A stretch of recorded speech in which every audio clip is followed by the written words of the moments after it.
پاکستان اور افغانستان کے درمیان کشیدگی کے بعد جو مذاکرات کا سلسلہ ہے 3 راؤنڈ ہو چکے ہیں اور 3 دور کے اندر کیا کچھ ہوا، تیسرے دور کے اندر کیا کچھ ہوا، تمام تر تفصیلات آپ کے سامنے رکھتے ہیں. اور پاکستان کی جانب سے آخری فیصلہ سنا دیا گیا ہے، طالبان حکومت کو بھی بتا دیا گیا اور ثالث جو ممالک ہیں، میزبان ممالک ہیں، ان کو بھی پاکستان نے اپنے حد میں فیصلہ سنا دیا ہے. وہ کیا فیصلہ ہے اور مذاکرات کے اندر کیا کچھ ہوا، کیا کچھ چل رہا ہے، بھارت کا اس کے اندر کیا کچھ اہم کردار ہے، وہ بھی سامنے آیا ہے. تمام تر تفصیلات آپ کے سامنے رکھتے ہیں. بسم اللہ الرحمن الرحیم. السلام علیکم ناظرین، آپ اپنا ڈیجیٹل چینل دیکھ رہے ہیں. میں صدیق اورنگزیب آپ کی خدمت میں حاضر. ناظرین ویڈیو کو باقاعدہ آغاز کریں گے، لیکن اس سے قبل آپ تمام ناظرین سے گزارش ہے کہ ہماری یوٹیوب چینل کو سبسکرائب کر لیجیے گا تاکہ آنے والی اپڈیٹس بآسانی آپ لوگوں تک پہنچ سکے. ناظرین ایک جانب جہاں پاکستان اور افغانستان کے مابین جو مذاکرات ہیں دور پہ دور جو ادوار 3 ادوار ہو چکے ہیں، 3 ادوار کے اندر کیا کچھ ہوا، لیکن میں تھوڑا سا اس سے پہلے بھارت کی چالاکیاں آپ کے سامنے رکھتا ہوں.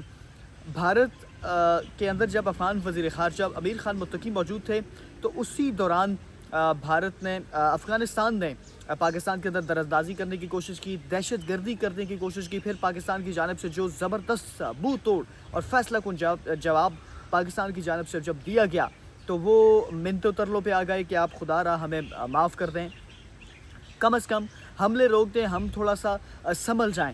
پھر ہم نے دیکھا کہ جب افغان وفد اور پاکستانی حکام کے مابین پہلا دور ترکی کے اندر جو دوحہ کے اندر ہوا، پھر اس کے بعد ترکی کے اندر استنبول میں جو 2 ادوار ہوئے معذرت کے ساتھ، اس کے باوجود انڈیا نے، میں نے گزشتہ ویلاگ یہ کیا تھا اس کے اندر یہ واضح بتایا تھا کہ 28 اور 29 اکتوبر کو جو نوٹم پاکستانی حکام کی جانب سے جاری کیا گیا ہے فضائی حدود کا، کیونکہ جو فوجی مشقیں ہیں سرحدی علاقوں کے اندر وہ بھارت کی جانب سے جاری ہیں، اور پاکستان کی جانب سے یہ فیصلہ یہ واضح طور پر 2 ٹوک موقف بتایا گیا ہے. فیصلہ ایک قسم کا سنایا گیا ہے کہ اگر کوئی بھی کسی بھی قسم کی جارحیت ہوئی تو آپ کو منہ توڑ جواب دیا جائے گا. اور اس لیے ہم بار بار اس چیز کا شبہ ظاہر کریں کہ نریندر مودی بھارتی وزیر اعظم خود خطاب میں واضح اور 2 ٹوک الفاظ میں کہہ چکے کہ میری آتما کو شانتی نہیں مل رہی، میری آتما کو شانتی تب ملے گی جب میں پاکستان کے جنرل سے اپنا حساب چکتا کروں گا. حساب یہ چکتا کرنا ہے کہ پاکستانی جنرل فیلڈ مارشل سید آصف الدین نے جب ان کے اندر گھس کے ان کی تباہی مچائی، رافیل گرائے، ان کا S-400 سسٹم تباہ کیا، ان کی تمام تر چیزیں ان کو نیست و نابود کیا، اور اس وجہ سے مودی کی آتما کو شانتی نہیں مل رہی. مودی کہہ رہا جی آپ نے ہمارے اندر آ کے گھس کے ہمیں کیوں مارا، اور وہ نقصان ابھی تک وہ اپنے سینے میں ان کے اندر آگ لگی ہوئی ہے. وہ خود فرما چکی کہ میری آتما کو شانتی نہیں مل رہی، میری آتما کو شانتی ملے گی میں کوئی نہ کوئی دوبارہ سے جو جنگی جنون ہے وہ سر پہ سوار ہو گیا ہے. اسی ضمن میں پاکستان نے فضائی حدود کے اندر جو 28 اور 29 اکتوبر یعنی آج اور کل کا 6 سے 9 بجے تک جو نوٹم ہے وہ جاری کیا ہوا ہے کہ یہاں پر بندش رہے گی فضائی حدود کے اندر. اچھا میں اب واپس آتا ہوں افغان طالبان. دوحہ کے اندر قطر کے اندر یعنی کہ جو مذاکرات ہوئے پہلا دور وہ بے نتیجہ ہی ختم ہو گیا تھا. پھر اس کے بعد معاہدہ تو جنگ بندی نافذ ہو گئی تھی کہ جنگ بندی اب کر دی گئی ہے. پھر اس کے اندر ہم نے دیکھا کہ دوسرے دور کے اندر استنبول کے اندر ترکی میں ایکسٹینڈ ہوئی جنگ بندی، اور اس کے اوپر یہ مذاکرات چل رہے تھے کہ اب جنگ بندی پراپر نافذ ہوگی. پھر مطالبات پاکستان کی جانب سے کچھ رکھے گئے. دوسرا دور بھی اس طرح ختم ہوا. اب تیسرا راؤنڈ 18 گھنٹے تک ذرائع یہ بتا رہے ہیں سیکیورٹی ذرائع کہ 18 گھنٹے تک یہ تیسرا راؤنڈ جاری رہا.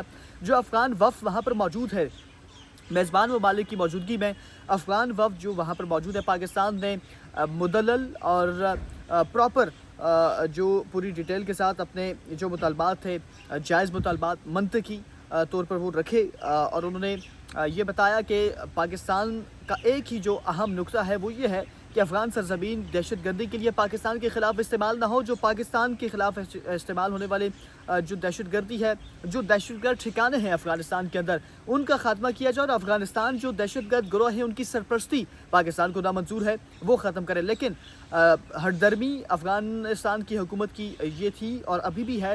اب افغان وفد جو موجود ہے ترکیہ کے اندر، انہوں نے تو یہ قبول کر لیا، یہ مان لیا کہ آپ کے جائز مطالبات ہیں، ہم اس کو ماننے کو تیار ہیں. لیکن جب کابل کے اندر رابطہ کیا جاتا ہے تمام تر مطالبات کو لے کے تو کابل سے ہٹ درمی ہو جاتی ہے. اب پتہ نہیں افغان کے کابل جو ہے، کابل انتظامیہ وہ کس جانب معاملات کو لے کے جانا چاہتی ہے، یا وہ کس معاملات کو لے کے آگے بڑھنا چاہتے ہیں، یا وہ کیا چاہتے ہیں، کدھر یہ کس کے کہنے کے اوپر کر رہے ہیں, کیوں یہ ہردرمی دکھا رہے ہیں, کیوں بار بار اس چیزوں کے اوپر ڈیڈ لاک لے کے آ جاتے ہیں. حالانکہ پاکستان کے جو مطالبات ہیں وہ جائز ہیں کہ آپ جو دہشت گردی ہے اس کو ختم کریں, اس کا خاتمہ ہو, افغان کی جو سرزمین ہے وہ دہشت گردی کے لیے پاکستان کے خلاف استعمال نہ ہو, جو دہشت گرد ٹھکانے ہیں ان کا خاتمہ کیا جائے, جو دہشت گرد گروہ ہیں ان کی سرپرستی افغانستان کی جانب سے نہ کی جائے. لیکن ان چیزوں کے اوپر افغان وفد جو موجود ہے وہ تو مان جاتا ہے میزبان ملک کی موجودگی میں, لیکن جب کابل کے اندر رابطہ کیا جاتا ہے تو اس کے اوپر ڈیڈ لاک آ جاتا ہے, اس کے اوپر ہٹ درمی دکھائی جاتی ہے. تو یہ چیزیں واضح کرتی ہیں کہ افغانستان کی حکومت چیزوں کو طول دے رہی ہے. شاید میں نے دوسری طرف تبھی میں نے لنک کیا کہ بھارت ایک جانب جہاں فوجی مشقیں کر رہا ہے, شاید کیونکہ افغان وزیر خارجہ بھی وہاں پر موجود تھے کچھ عرصہ, وہ لمبا طویل ترین دورہ کر کے گئے.